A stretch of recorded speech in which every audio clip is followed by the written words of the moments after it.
Check the tape, Jimmy. Just check the damn tapes right now. Check the last tape. Check the. You know what? Roll tape. Roll tape, M. You sound like the Green Bay Packers now. Check the tape. Check the tape. Roll tape when I want everyone to roll the tape. Last show when we were talking about Dennis Schroder, and I had to go to bat for my guy and tell everybody that, you know what, if you want to look at the stats, if you're gonna just look at this box score at the end of the game, then yeah, you can be like, 8 turnovers. Dennis Schroder had an awful game. Listen, Dennis Schroder right now. I mean, tonight at least he won you a game that you needed to win without Giannis and Middleton in the game, and he won you that game. Last game, he was a huge part of that victory, even though he had 8 turnovers.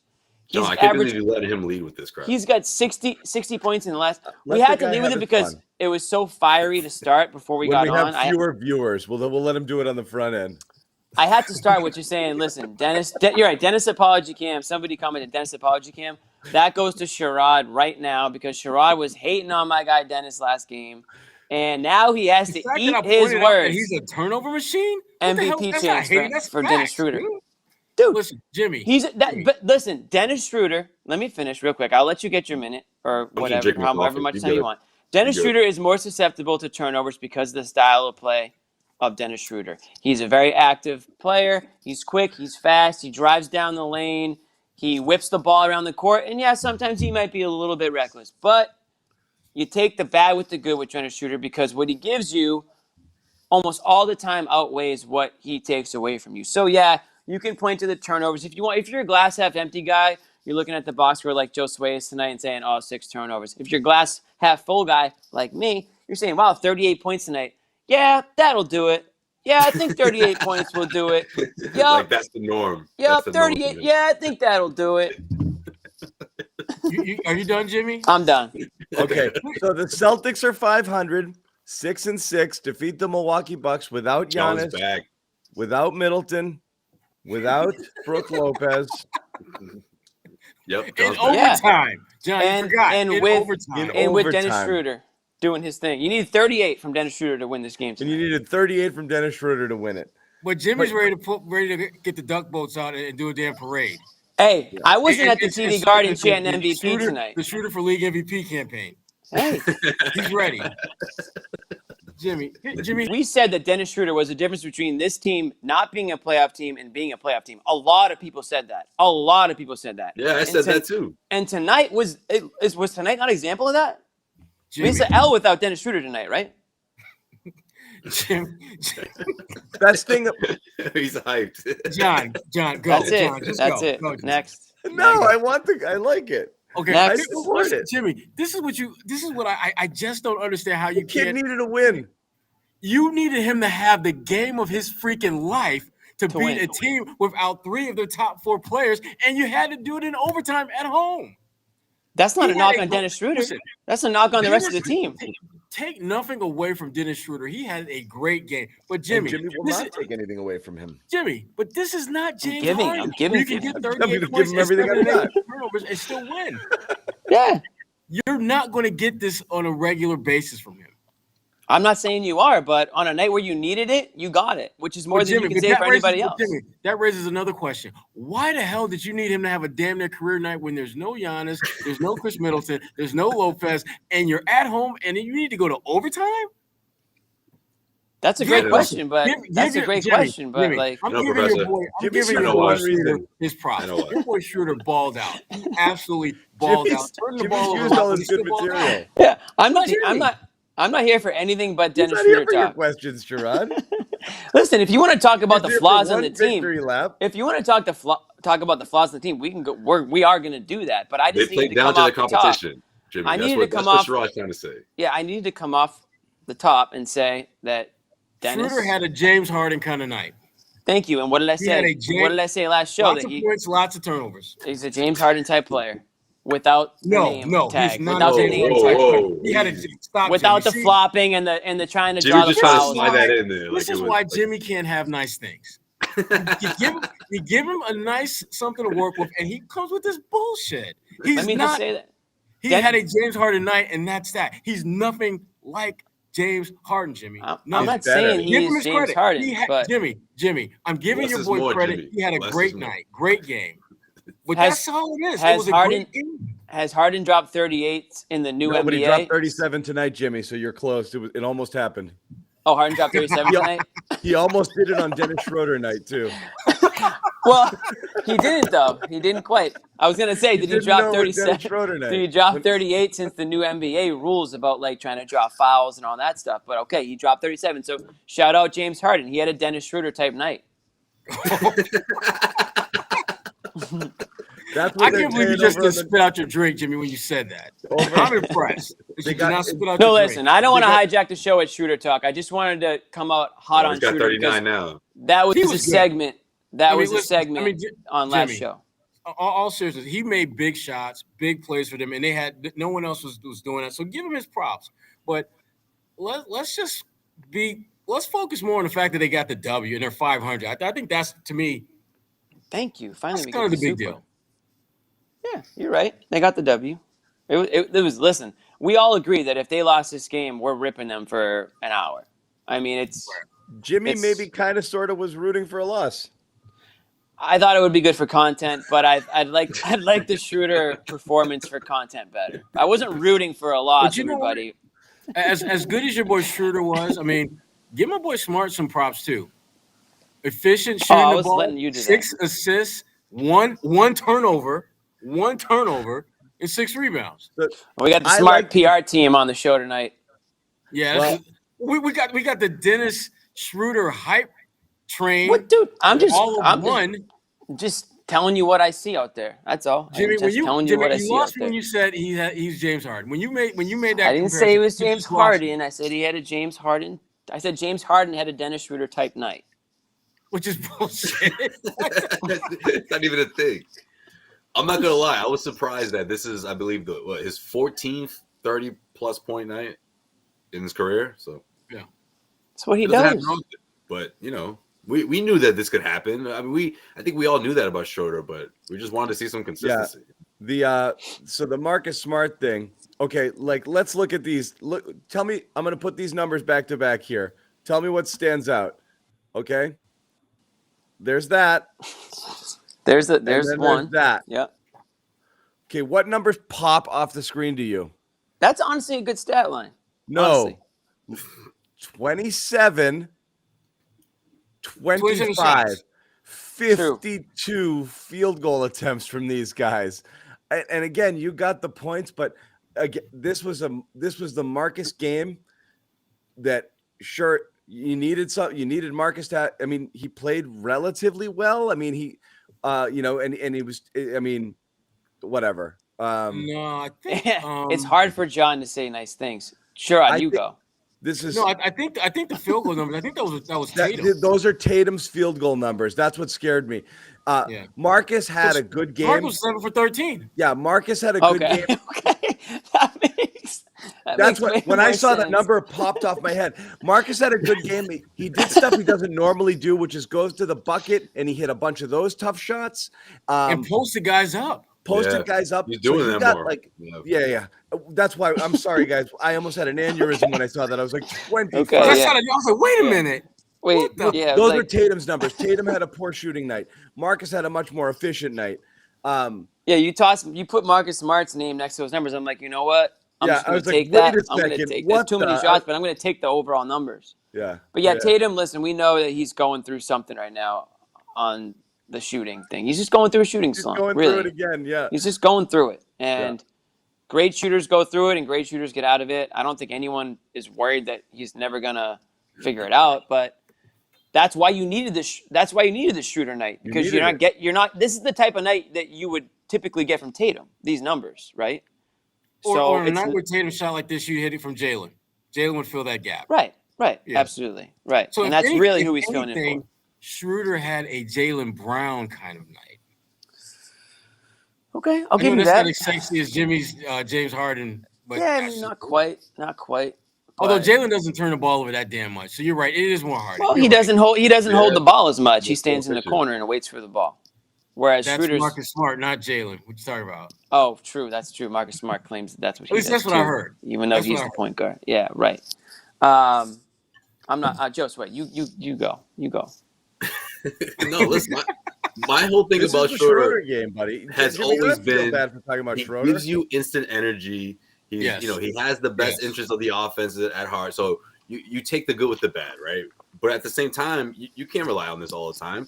Obviously he's been more efficient, or he's been more demonstrative in some parts of the game, right? Because he's like, look, Jalen's not here, I gotta take over. There's some parts of this game, or even in the last couple of games, where he's taking over point guard duties, but that's not getting in the way of Marcus being productive as well. So they're figuring it out. And I think at the same time, when you look at someone like Jayson Tatum, who doesn't have his all-star counterpart with him, he's got to be creative in the sense of being more of that facilitator. And I think we saw a little bit of that. But then we saw when he reverted back to trying to be take over Tatum. And I'm not gonna lie, man, I like that look at the end of regulation. I thought it looked good. It's a great look. It's too bad it didn't. But the fall problem down. is, why didn't it go? Why didn't it go? Like that should go. At the same time, though, the Celtics closed the door on the Bucks in overtime, which is what they were supposed to do. And your boy Schroder had a lot to do with that. All right, Jimmy. So I'll give you that. There's your boy right there, topping off the win in OT. So that was big. He did his thing. I mean, listen, Celtics didn't have him last year. We didn't have anyone remotely close to that last season. So I'll give you that. That's the difference. And you know what? Even if Jaylen Brown's playing, Schroeder's in the game in overtime. I mean, he's definitely in that closing lineup. They'll figure out a way to get him in there. I thought Tatum had a great look. I was stunned that it didn't go down. I mean, that was a great borderline bunny. Face, kind of a bunny. John, if he takes a step back three, you're pissed. He takes that shot, you don't like it? I texted the thread. That's a good shot. No, he liked it. That was a good shot. I like that shot. He's just got to hit it. Right. I mean, it's one thing to get the look. It's another thing. He's basically, I know it was off one leg. He's basically got, a wide open free throw jumper. I was surprised. I think he was so open that he surprised himself. That's got to drop 8 out of 10 times, Yeah. I was surprised that Milwaukee didn't actually try to get the ball out of his hands, or at least double him. I mean, they were just basically saying, him and Portis, you got this. And I'm like, seriously? Is that? I didn't like it, though. They gave up. They switched. They switched quick. They didn't even fight it. They just said, "Go ahead." Nope. You know why, Sherrod? Because they were expecting that 3-pointer. And Portis was like, "If he's taking the 3, I got that. I'll make sure he doesn't. He'll get the toughest look ever." But then he put the ball on the floor. I think that surprised him. Yeah. Yeah, I thought he was pulling up. I thought he was doing it.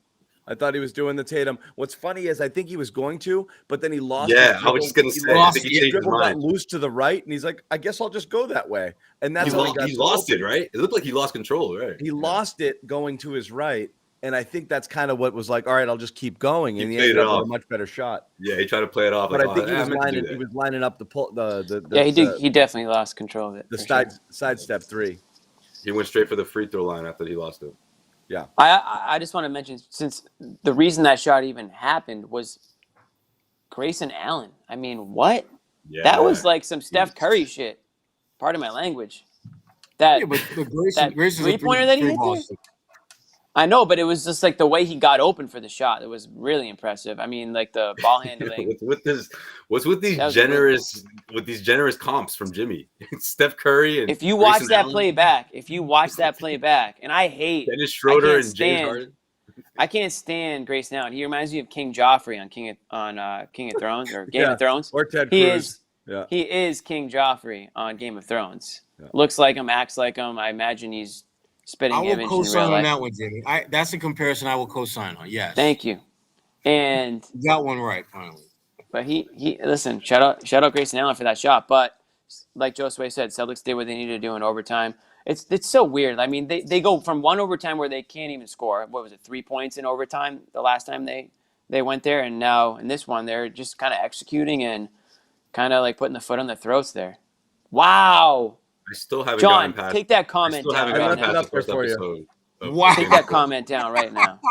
Screenshot. That is a shot. That is one of the worst things I've ever heard.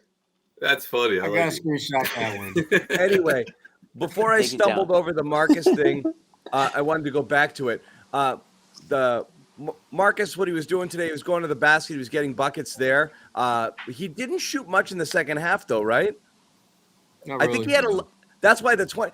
My bad for the 25. I think he had 11 attempts in the first half or 10 attempts, and then he didn't really shoot much in the second half. And when he gets it going early, I was afraid this was going to be a Marcus like, okay, here we go, let's jacket game, and it wasn't that at all. It was a total Schroeder takeover. Well, he only does that when he feels like Tatum's the only one. It wasn't that game at all for Marcus. Exactly. Yeah. And I think also Schroeder, like I said earlier, he has the ball in his hand a lot. So I think Marcus sort of let things play itself out because it was in the best interest of the Celtics. Right. Schroeder took in, and so was Tatum. Yeah. Smart was like 2 for 7 shooting in the first half. So much more efficient. Yeah. Good for good overall game for the backcourt. If you eliminated what was weird is this game felt like it was always in hand, but never got like it didn't feel even down 4. You're like, not really worried. It was one of these weird games where you're like, it felt like they were eventually going to stretch it, and they just never did. So I'm surprised it got to the point where it went into overtime. Well, they had them. They let them. It felt like they could have at any they were point up in time 6, like turned 6 and 8 to 10, 12, 14, and ran away, and they just never did. So it's easy to say like Milwaukee had all their players missing. I'll still put this in the good win category. I think here for tonight. I'll take it. It wasn't pretty. It was frustrating at times, but enough good things to pull it off. And then they turned up the gas in OT, and that was that. So that's when it counted, it happened. It wasn't the prettiest game of all. I think you take that. Well, at least in my opinion, you take this as a good win because, like, let's be honest, guys. How many trap games are that's going to go through this season? Like, it's going to be a handful of them. Like a lot of these games where we're on here talking about what the heck happened and how could this team come in here, or how could the Celtics blow this huge lead? We've had a couple already, so that's going to happen. So to see them do this, to get out, and without Jaylen Brown in an overtime game, sure, maybe they shouldn't have been in that situation to begin with, but they fought. They showed heart, and at the end of the day, the execution down the stretch was really what we want to see more often because this is their second home win, the second win at home, and we were hoping this is the beginning of things to come. This is going to be like weird because they downshifted into that like late game offense thing when you're like, what are they doing? And then they started OT with it, and then they took off. Now what I've been spinning my wheels on Marcus because I've been waiting for this graphic, but this is what I've wanted to point out is this. Now this was talked about a ton. Yep. The post Bulls commentary with Marcus and the overwhelming consensus. And I'm not taking a Jimmy Toscano style victory lap over this, but I like them. I like the comments because it fell under the line of uncomfortable conversation that people weren't willing to have. Ime wasn't prepared to deliver because he's a new coach, and I felt like something had to be said. And every member of the Celtics, he shouldn't have said it. He shouldn't have said it. He shouldn't have said it. Well, you know what? He did. You're all playing a lot better since he said it, and it could have been 5-0 if not for Marcus actually screwing up the Dallas game. So he hurt his own. It'd be 5-0 if he could have stayed out of his own way just for those 2 possessions late in the Dallas game. But they're playing better. Coincidence? I don't know, but I don't think so. I think there is a correlation between the two because again, it was so just nuclear when that bomb dropped that everything changed. Everything changed. All of a sudden, you had Brad coming out saying, "Hey, we don't really agree with that." And then you've got Jaylen Brown saying it wasn't that big a deal. And then yet you're watching them play. They're playing harder. They're playing more connected. They're playing together, getting more contributions. You're having your boy Dennis Schroeder having a James Harden kind of game. Everything has changed from that point on. And for them for folks to say that, no, that had nothing to do with it. That's bullshit. That is absolute bullshit. It's so funny. Let me ask you a question. We've got people in the comments who think this is the overrating Marcus portion of the show. And the same it's the impact of his words. And the same amount of people in the comments like they're looking for a way to bash Marcus. It's so freaking funny. But listen, how is this a bash? No. But let me ask a question to you guys then. Okay, Marcus Smart said what he said, and it, ruffled feathers and all that stuff. But Jaylen Brown's also been out the last 2 of these wins and a loss, and they still found a way to win. Right. But how has him being out kind of changed the way that they've had to play differently? Right. I mean, Marcus Smart's calling out basically Jaylen Brown and Jayson Tatum. Jaylen Brown's no longer playing right now. So obviously roles are changing and the style of play has to change. Dennis Schroeder's not probably getting the ball as much as he is and taking shots as many shots as he is, and probably neither is Marcus Smart. So the style of play has to change. So is that a portion of it might be Marcus Smart, but how much of that is also just like they have no choice but to change. You can't just give the ball to Jayson Tatum because now everyone knows it's going to Jayson Tatum. Like you literally can't do that. For me at least. And also he's not even hitting shots right now anyways. But for me, it's the heart and the effort, and also it's the way they went about those wins, right? The way they, topped the Orlando Magic, the way they beat the Miami Heat. I mean, obviously that's their most impressive win of the season, and especially on the second night of a back-to-back. Yeah, I think it was more of okay, if Marcus is going to call us out here, it's not just about Tatum and Brown. I think the team in itself, just altogether, you just saw a different approach in guys. And I think there is a correlation between the two. I really do. I just think when you look at the roster and the fact that the majority of these guys were on this team last year and, we're through the thick of it with obviously another head coach, I think Marcus took it upon himself to say what he said because he was saying to himself, A, who else going to say it? And B, right. Ime can't do it. So I'll do it. Yeah. And I don't think it's a coincidence that the captain conversation ended. Like it's just he's the unofficial captain. Okay, that's it. I think everyone agrees with it. I think that's what I think at the end of the day, Ime, along with a couple of other things, that really contributed to him saying, you know what, forget this captain thing. We're already 10 games into the season. Let's just keep going from here. So yeah. And if you want it all summed up in a nice little tidy package, I wrote a column about it on CLNS Media, saying, "Oh wow, yeah, glad it was said. Someone had to say it. Fine." And they didn't react well to it, and they didn't want to say it. And all of the comments all of the comments we've heard after is, "I didn't need to hear it. I didn't need to hear it." Maybe you did. Yeah, because I mean the gist of what that's he was what somebody says when they don't need to like it. Jayson Tatum's like nothing's changed. All right. Yeah. The two best players. I mean, the thing about it was that his point was our two best players have to play better. Yeah. They have to be better. So that the rest of us can be better. What's funny is Tatum really hasn't. Maybe one game. One game. He's doing different things better, right, than scoring. Yep. He's not just being on one-dimensional. He's trying to find other ways to help them win. 4-1 defense overall has been better. Hey, you can't argue. You can't argue with 4-1. You can't argue with 4-1. The whole team's playing with greater effort. I mean, it could have gone. It could have gone one of two ways, right? I mean, they could be 1-4, and everyone's saying, "Oh my God, this team is just shot." Right? They're they hate each other. They're arguing. Yeah, start over. Do whatever you can to rebuild this quickly. But no, like they're 4-1. Trying.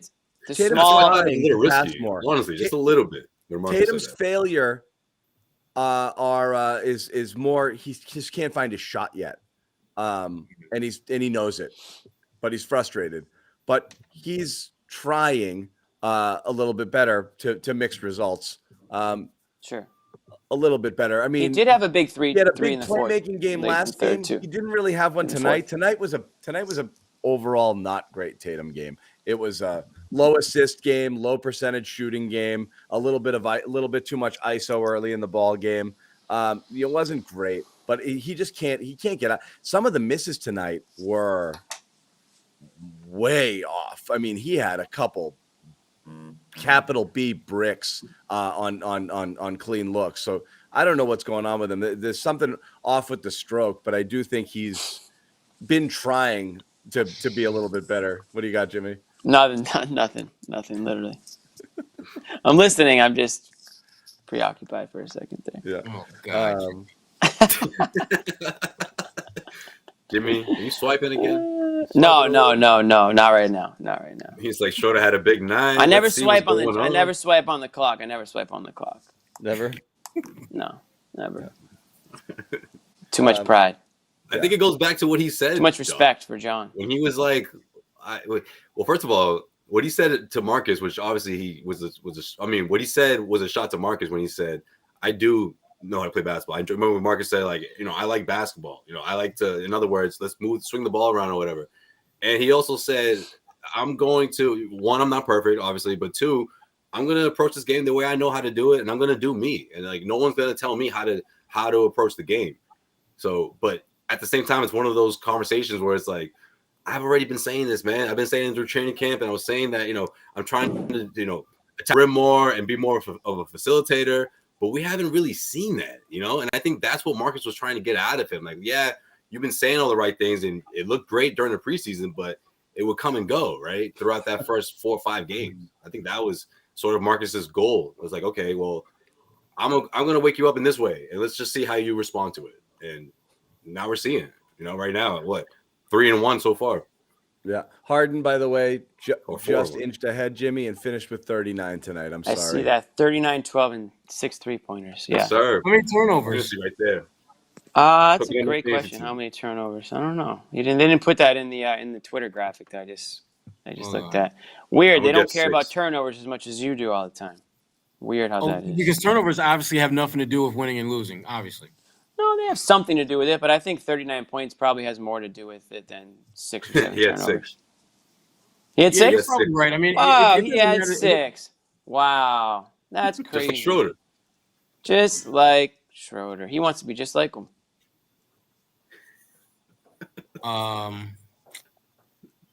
But there is one difference, though, Jimmy. There's one difference, pretty big difference. When And that James is? Harden was on the floor, Brooklyn was plus 17. When your boy was on the floor, 3. Plus 3. We're comparing completely different games. Jimmy, you brought don't James get Harden into to the comparing conversation. plus Listen, minuses right now. Listen, don't go Deion Sanders and start backpedaling now, mother. You brought him into the We conversation. all know plus minus only really matters if you're a bench player, really. You want to come in as a bench player and know that you made a difference. If you're a starter, you're in there, give or take with what's going on. You're really not going to make a huge deal with plus minus. Bench players care about plus minus. Nobody else really cares about plus minus. I don't agree. Okay, ask around. Ask around, Jimmy, Sherrod. dusted off that take. Dusted off that take just in time. Sherrod, I know you talk to a lot of players. Jimmy, the only stats that they care about are the 1st and the 15th. Those are the numbers that matter. That's why Dennis is playing the way he is, because he doesn't want to have another situation that he had. See why you got to bring that? See, Jimmy. No, man, I'm just saying. I'm not bringing anything up that that's the Jimmy that I know. The salty Jimmy, the one that's coming up with that. Yeah. 1st and 15th. Well, guess what? Payday's in a couple days for my man. Boom. Right on time. That's it. Right on. Season check high on Monday. I didn't get to take my Rob victory lap last game, but you guys say he was pretty good. Yeah, you missed out. Yeah, we figured that you were going to watch the game alone somewhere, watch the highlights back, and just sort of revel in the performance. He was pretty good tonight, though. I mean, pretty good. Double, made every shot he took. That plus 13 doesn't matter, though. It was a Rob night. Yeah. No, it was a Rob type night, I should say. That's the type of stat line that we were accustomed to seeing last year. Yeah. Field goal percentage. Goal. Higher than 80%. Oh, God. Here we go. Here we go with the fake soccer fan guy over here. What do you got, John? What do you got? Revs playing? Revs aren't playing, actually. They don't have a game for 3 weeks. This is like playoff MLS. The regular season ends, and then they don't play again for 3 weeks. It makes 0 sense. Pulisic. No, and then it gets ridiculously cold. Pulisic in his first game back, USA Mexico, he was the sub because his fitness in soccer, you say fitness instead of condition, isn't up, so he couldn't play the full 90. Football. He just came in minutes ago and scored 1-0 USA. 1-0. Oh, you're watching a qualify. Oh, it is nil, Jimmy. Thank you for the correction. This is a big one though. This is a huge one. It's U.S. versus Mexico, right? Yep. I read a headline today because I only read headlines. I read a headline that it's probably one of the last times these two teams play. I don't know why that is, but apparently the way that the schedules are going to change, the USA might not see Mexico very often anymore, which apparently is kind of a downer because it was a rivalry. It's a good one. Yeah. And that was talking soccer. So what else? Nothing. This is a hard game to talk about because it was the Dennis Schroder show, and we're looking for other things to talk about, but that was mainly it. It was a depleted Milwaukee team in a game you should have won that you got your butts saved by Dennis Schroder dropping 38 points.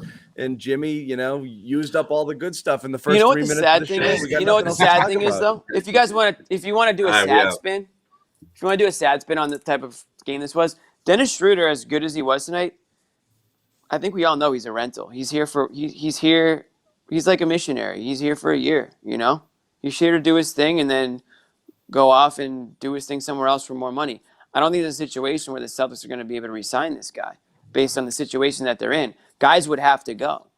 So would you trade a current player to make it work to re-sign Schroder? And by current player, I mean a guy like Smart.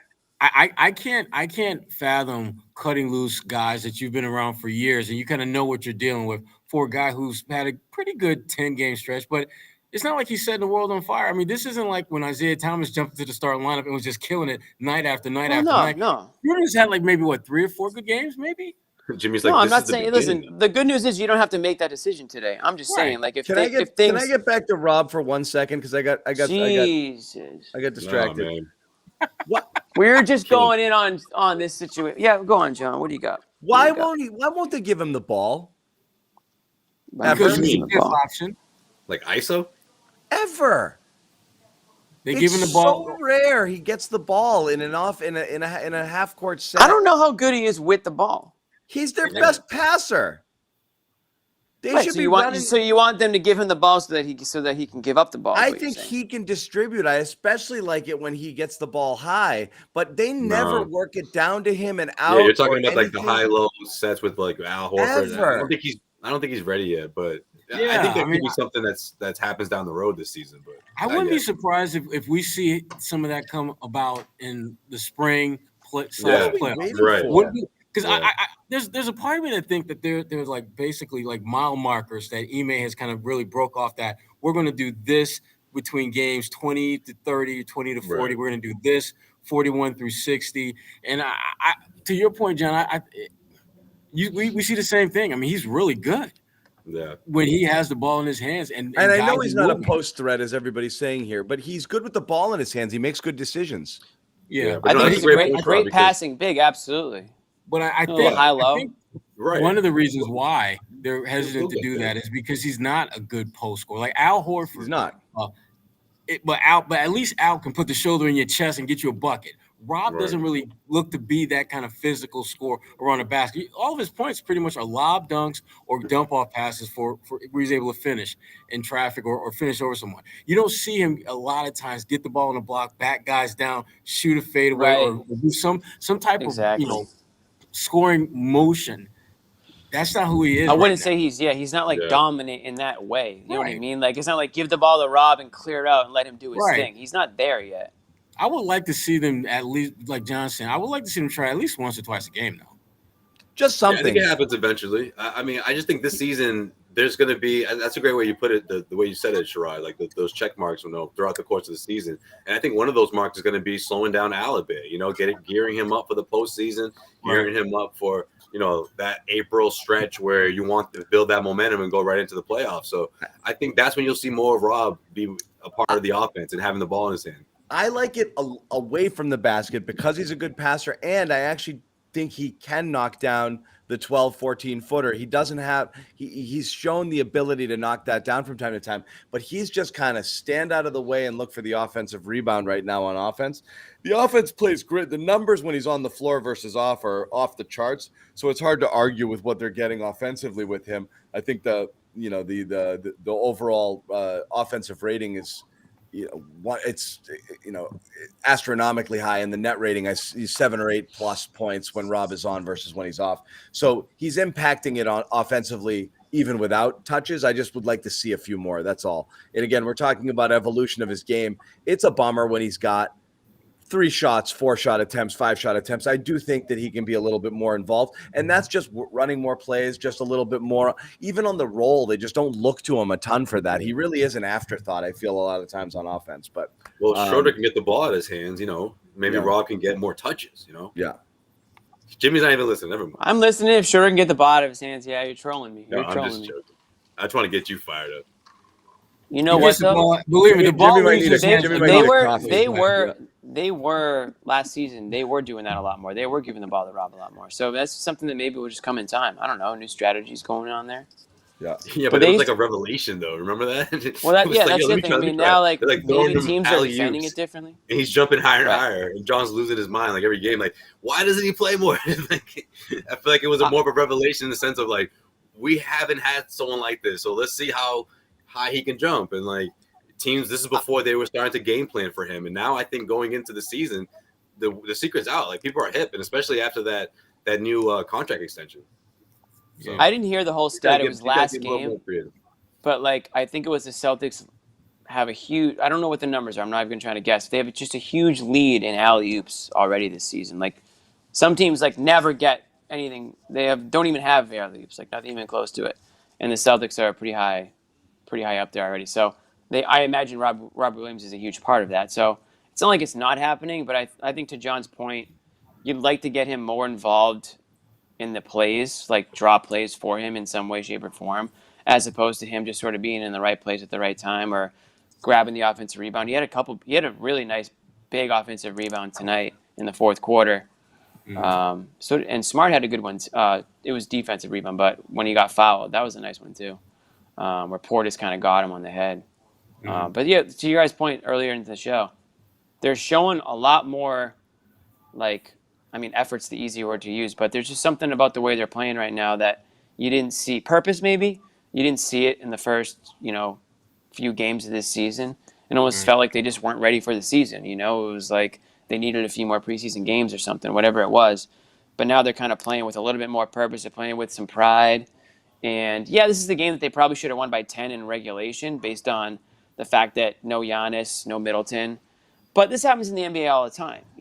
A team's best player's out, and somebody comes in and they, give it a good run, and the other team might be get caught on their heels a little bit. It's the NBA. It's everyone can play to a certain extent. Obviously no one is Giannis, but you can't just take a game off and expect to win. So the Celtics luckily were able to I think they eased up on the gas at the start when they realized Giannis wasn't going to be there. I think they came out very locked and focused. Like, man, it was deflating a little. Yeah, it was. And I think it took them a little bit of time to kind of recalibrate and just realize, wait a minute, they don't have Giannis. I'm dealing with his brother. I'm not dealing with Giannis. I'm dealing with his brother out here. Let me take the ball off the dribble and try to get to the rim. Yeah. I'm dealing with Pat Connaughton, who's a good player, but he ain't Khris Middleton. No, he ain't. Pat Connaughton. No. He got bounced though. Damn, you got Bobby Portis. Hold on, guys. We gotta pay some bills, so I want to tell everybody again quick. Oh yeah. Our sponsor, Raycon earbuds. It's never too early to start gift shopping for the holidays, or get them yourself. Get them yourself. Seamless Bluetooth pairing, comfortable noise isolating fit. Start listening right away. Audio quality is amazing, comparable to what you get from the premium brands, but it's half the price. New everyday earbuds come with 3 sound profiles: pure mode, balanced mode, bass mode. Jimmy knows what that is. Big bass mode guy. All about that bass. These are the Dennis Schroder of earbuds. Yeah, folks. they are. I don't know what that means, but I think it's a good thing. It's a good thing. You're paying for Hardens. You're paying for Hardens, and you can go get the Schroders right now. Exactly. You know it. You know why it's the Schroder, because you're getting it at a good price right now. Exactly. And it might not be that price. That's the joke Sherrod and I are trying to make, Jimmy. Yes. You got him for 20% off right now. That's where we're going with it. Got it. So go to buyraycon.com. Good performance too, but good performance too, though. Yeah, you get good performance out of it. We're saying all of that. Yeah. So go to Ray J's company. buyraycon.com/garden. That's buyraycon.com/garden. Up to 20% off your Raycon order. This is a limited time, like super limited. It might be like just through this weekend. So go check it out if you want to get yourself some earbuds. Couple other things I wanted to talk about tonight, guys. In this game, who didn't play or who didn't do much. Again, Peyton who? He gets the mask off with the trademark logo too. Yeah, and Jimmy's boy Peyton. No, it's Bobby's boy. Bobby's boy Peyton and your boy Neesmith are Bobby's boy. That's fair. That's fair. That's fair. A big reason I think he's not crazy about Schroder. He never has been. Yeah, Bobby won't give Schroder any love. Yeah, he's pissed tonight.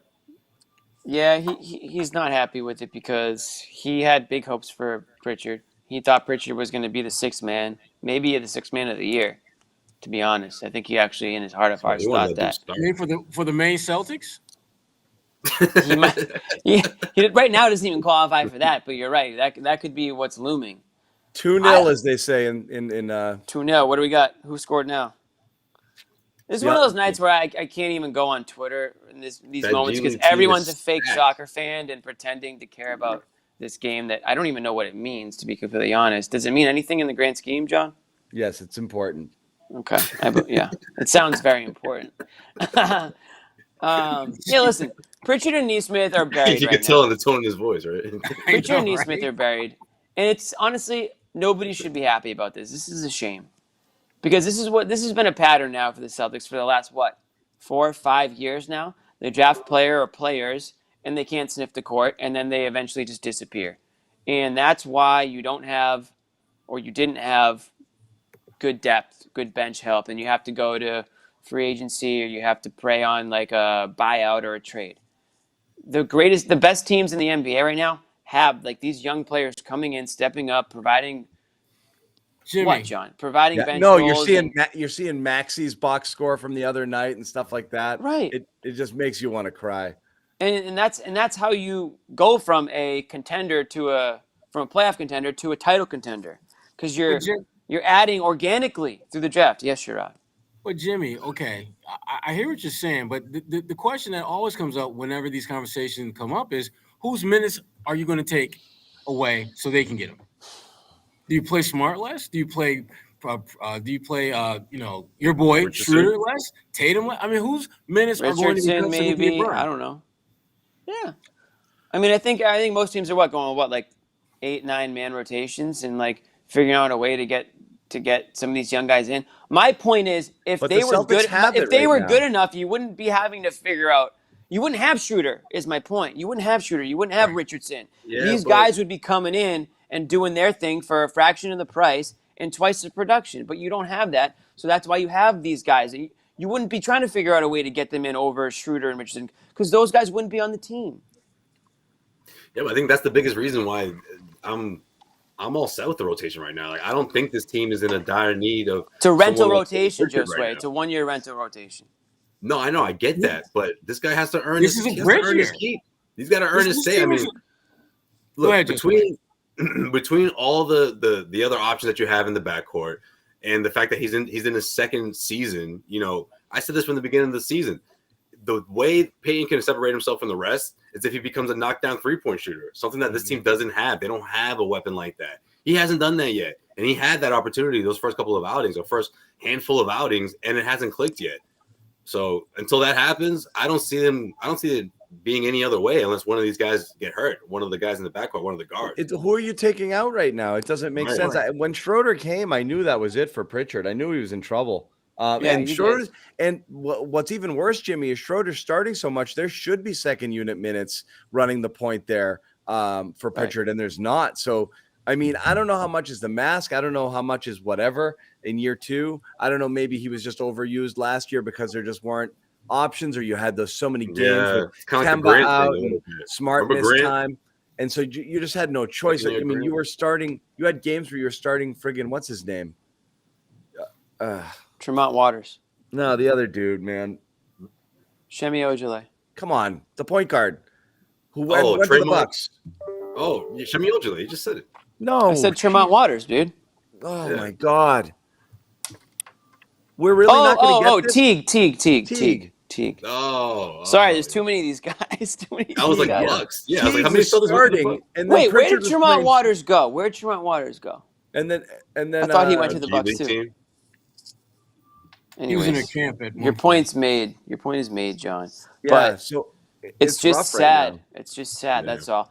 And Josue, I think it's a little unfair. I think it's a little unfair to say, "Oh, Pritchard can't knock down threes." Like, I mean, I think Schroder checks every single other box better than Pritchard. So it's like, what's I he agree with shooting, dude. I agree with that. We thought face mask less Pritchard was going to play tonight. I thought that was a big development, and we didn't see him. Again, it kind of goes back to the Neesmith thing. It's like you're gonna bench a guy for the rest of the season because he started the year, 0 for 8 or 0 for 10 or whatever. I'm not even saying Pritchard did that, but Neesmith did that, and now he got summoned to the bench and you didn't see a light of day again. It's Thank God, where there's some bad players on that team last year. Right. I know, everyone's mad. I think when Pritchard has played, generally speaking, like you got them all riled up, bringing up those names, Jim. He's done fairly well. So bad. we ran through everything. It just brought all those bad feelings from last year back. I mean, let me ask you a question. Why do we watch Summer League? Why do we even watch Summer League then? I mean, I guess we're just sick and we're just obsessed with basketball, so we watch it. But we watch Summer League and we go, oh, wow, Pritchard, Nesmith are leading the Summer League team. The Celtics are going to win the Summer League championship. Oh, there's Romeo in the corner. It's like, and then what? Like, are we just all in denial about what we're watching? It's like, why go through all that? I mean, if it's just a complete waste of time because these guys are never going to play in the NBA, I find it hard to believe. I think Pritchard's good enough to get some level of burn. I think he's a good enough offensive player. I know he has his limitations defensively due to his size, but when you're talking about pure shooting, Josue, I think he's one of your best three-point shooters on the team. Now, he just doesn't get. Yeah, we haven't seen it this year because we haven't seen him this year. He doesn't get the opportunity. The NBA is all about opportunity. It doesn't matter what team we're talking about. There's so many great basketball players that just don't get the opportunity, and they end up going overseas and whatever, doing their thing. That might end up being Pritchard.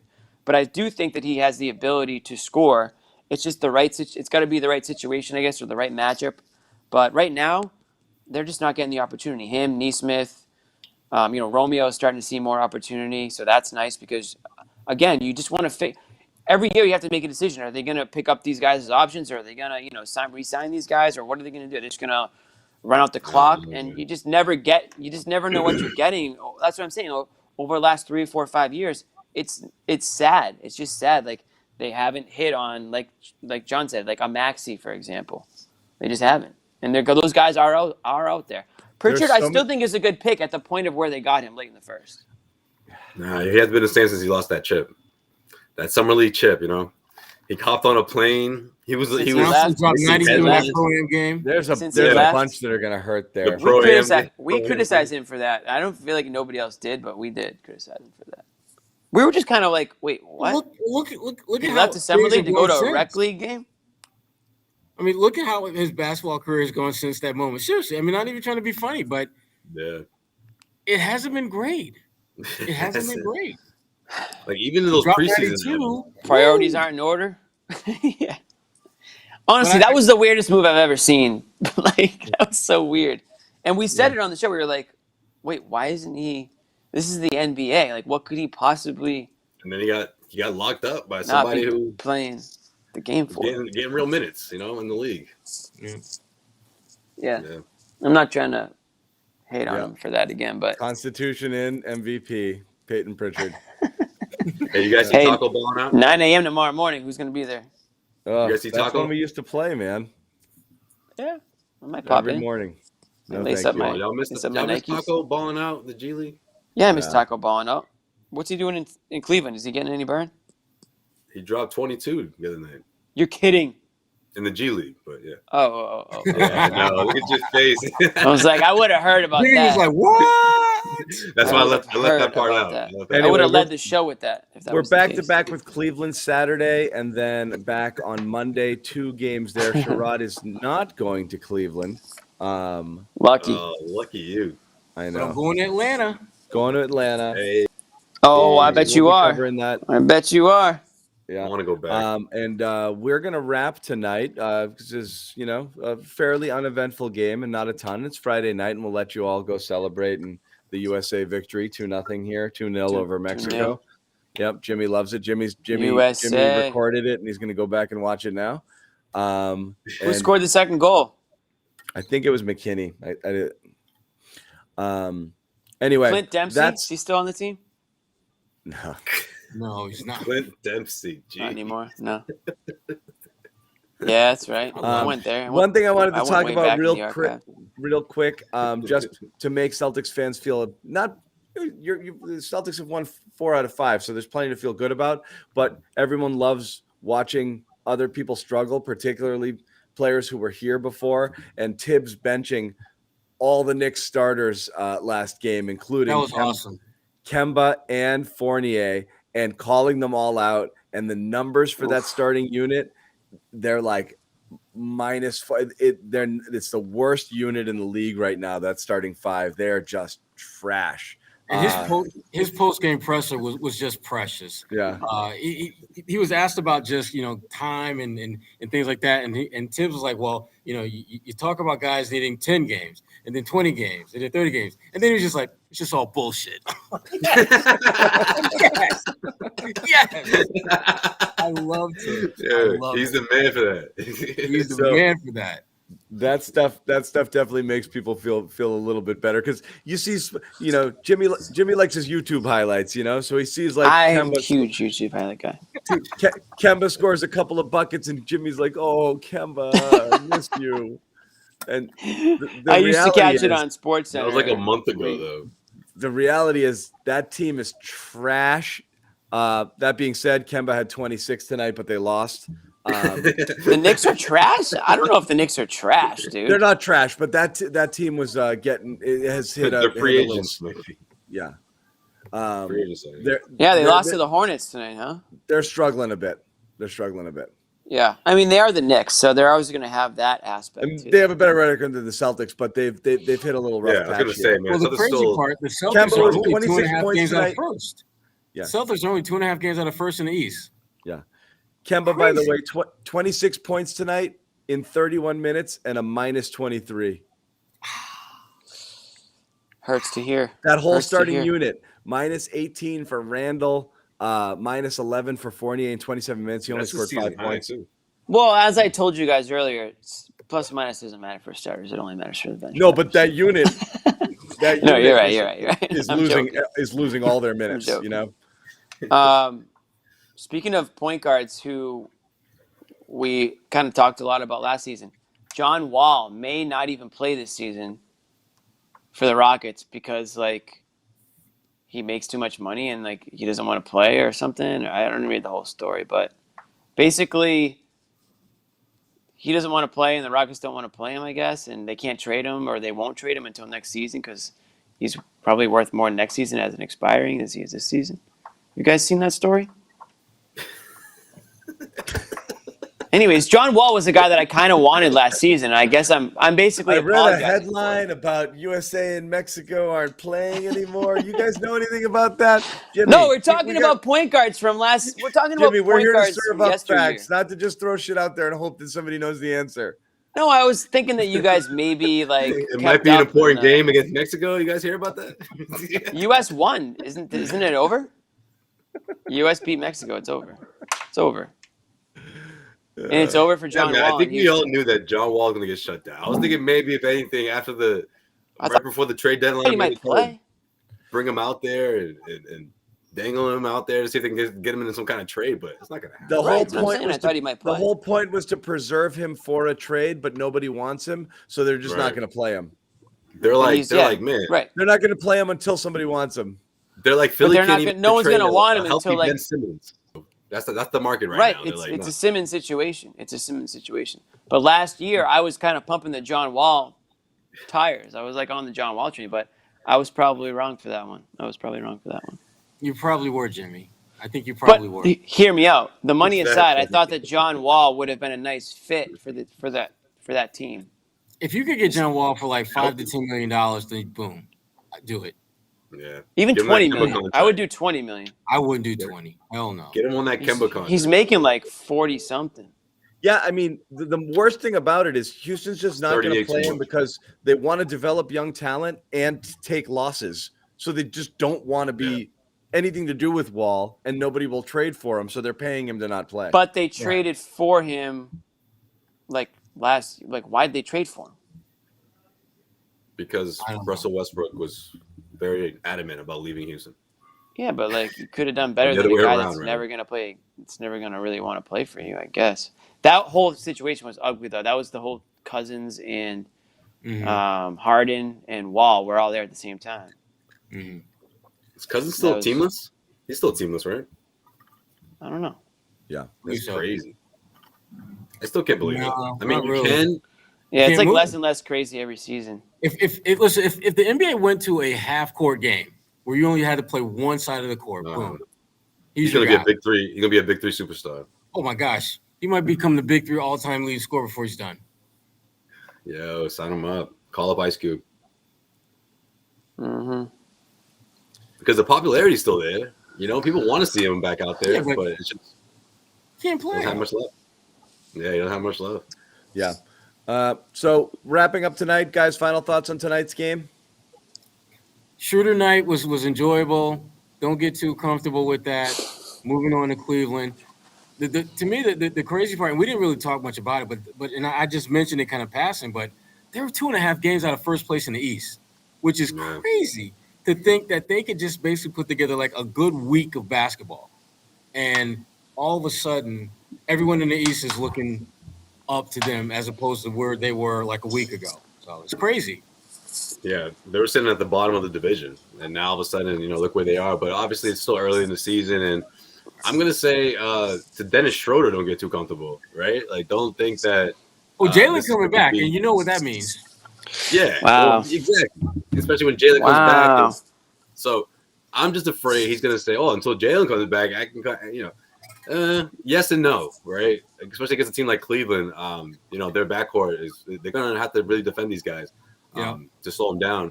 But for the most part, I think there's a good chance we see the other Schroder was just trying to help people out. A lot of what we saw right before Jalen went down, The only thing is that I just want to see him get that ball out of his hands a little sooner. That's my only thing. Like he's not always out there trying to get his, but he holds that ball for quite a while. It's kind of like 2012 Rondo in a way. Good things would happen, but it was like, damn, Rajon, you got to hold the ball for 18 seconds. Forget about 2012 Rondo, man. Damn, Josue. The worst Schroder is the one who. That's what the number one comment we get in the chat is. Schroder just dribbles the ball for 18 seconds on the clock. That's the worst Schroder. The one where he gets it and just goes 1,000 miles an hour towards it. He is just lightning fast. Aggressive Schroder is great. It just puts such pressure on the defense. And it's just something that we haven't seen. Nobody does that on this team. Nobody did it last year. Yeah. Jalen does it in spurts.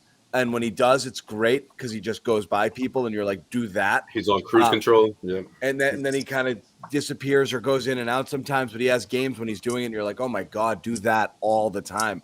Schroeder's the only guy that does it at will. He's so friggin' fast. And yeah, it can be sloppy. He threw a couple passes to nobody, being out of control, but as Jimmy said, everybody on this team is the something experience, and that is the Dennis Schroder experience. You're not going to get 38 points, but you're going to get playmaking, and he's going to make stuff happen, and he's going to be aggressive. So what do we get in Cleveland? We're going to get an experience. One of those games, right? Could we get a Nesmith experience maybe?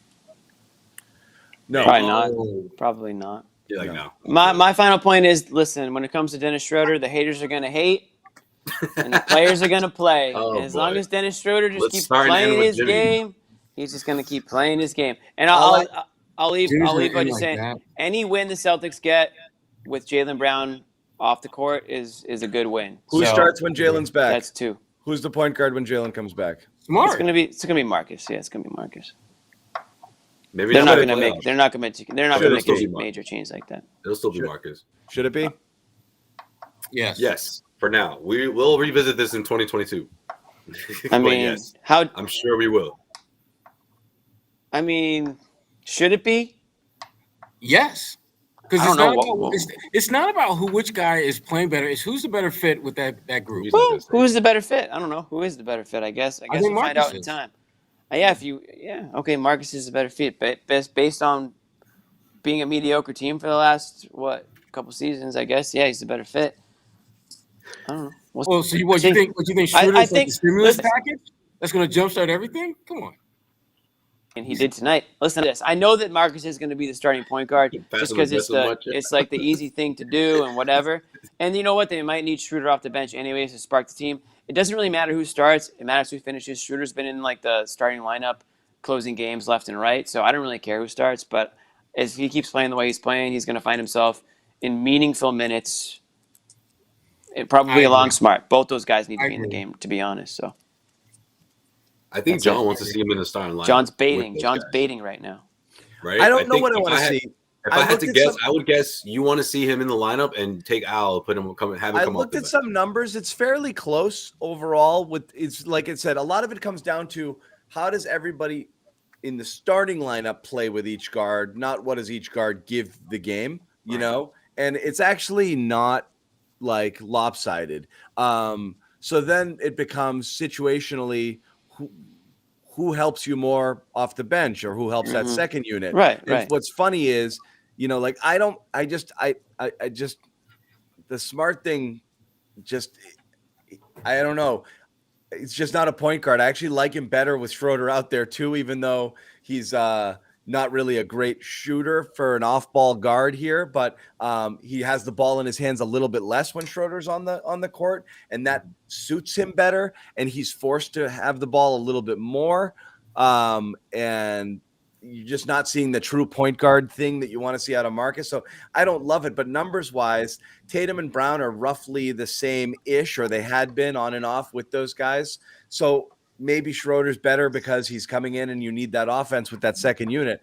I don't really know. I don't think it's a knockout, one way or the other. It's easy to see Schroeder and say, I like what he's doing better than what Marcus is doing, but I don't know that's the whole story. It really is, who are those guys better with right now? And I don't think it's definitive, right? I don't think it's definitive.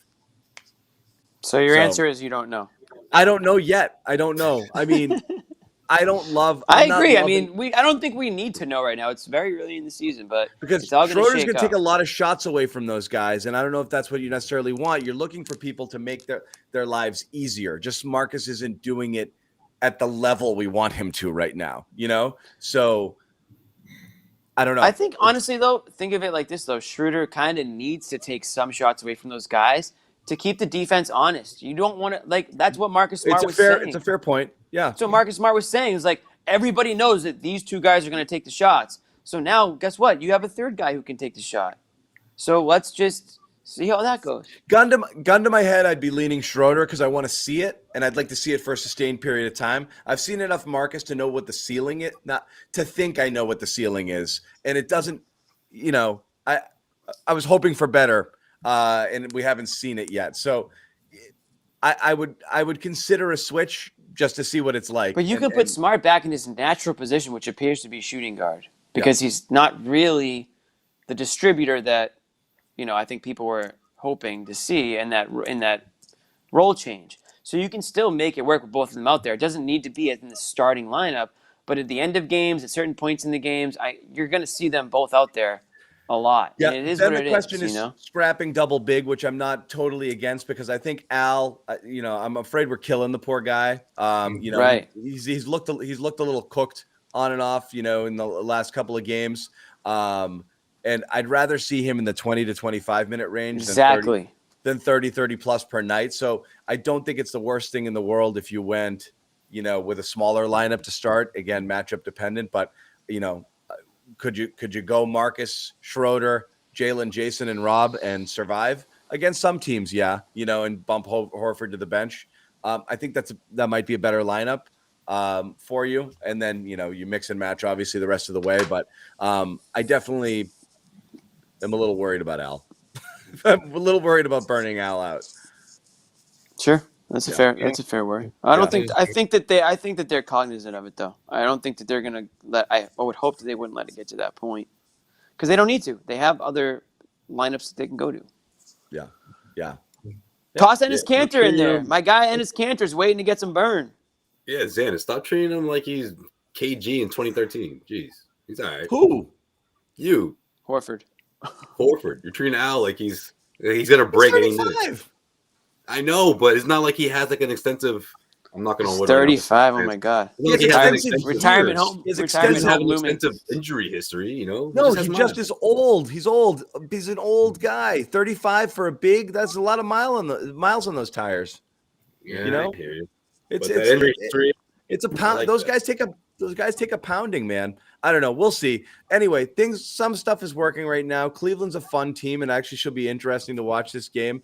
With Mobley in there, and they've got some, so I'm actually kind of looking forward to it. So those will be fun back to back. Well, not back to back. It's one day off in between. Wish it was back to back. They can get the heck out of that city. Yeah. But I'm digging some stuff that I'm seeing there. I think It'll be a fun couple of games there. What's Cleveland's record this year? They're pretty good, right? They're decent right now. 8-6 or something. Yeah, 8-5. They're playing well. They have a better record than Celtics. Yeah, Ruby, 8-5. Rubio versus Schroder. That's a fun one. Couple of Euros going at it. I like it, Should be man. Fun. I like it. Sexton, Garland, Mobley's been great. They've got like this will be an interesting one because they've got like 7 centers, Will True. be. They're surprising some people. Yeah, Sure. they're good. So that'll be good. We'll be back on Saturday. Not everybody, but some of us. And we will bring you a show, and then we'll be back on Monday as well. So make sure you check us out. Subscribe to all our YouTube channels. We've also got Patriots on Sunday. I'll promo that a little harder. Tomorrow's all Cleveland this weekend. It's Cleveland. Cleveland rocks, baby. Saturday, Sunday, Monday. It's a full Cleveland dose of is Cleveland. OBJ spurned your team. Cleveland is the reason. He went to a situation where he might not see a pass, and he was like, you know what, I'm just gonna chill. Yeah. Which I don't understand. You bitched and moaned about not getting a pass in Cleveland, and then you went to one of the best offenses in the NFL. So what, you can be the 3rd or 4th option out there? I don't understand that at all. I didn't get that. It seemed Casey and Packers would have been the best 2 because he would have been the clear number 2 option with outstanding quarterbacks. I didn't get Seattle or the Rams as possibilities, and the Patriots if you wanted to be the guy, but I wouldn't have come here either. But I'll say what, and you can agree with this. If Tom Brady's quarterback of the Patriots, OBJ signs within 1 second, and he's suiting up Sunday, and he goes for 110 and 2 touchdowns against Cleveland. Yeah, it would. That's the difference. He would have signed instantly. Yeah. Everyone thought that He was dying for that a couple years ago. But anyway, we're gonna wrap it up, guys. Thanks for hanging. We will see you we hope to see you all back here on Saturday. See ya tomorrow. Yep.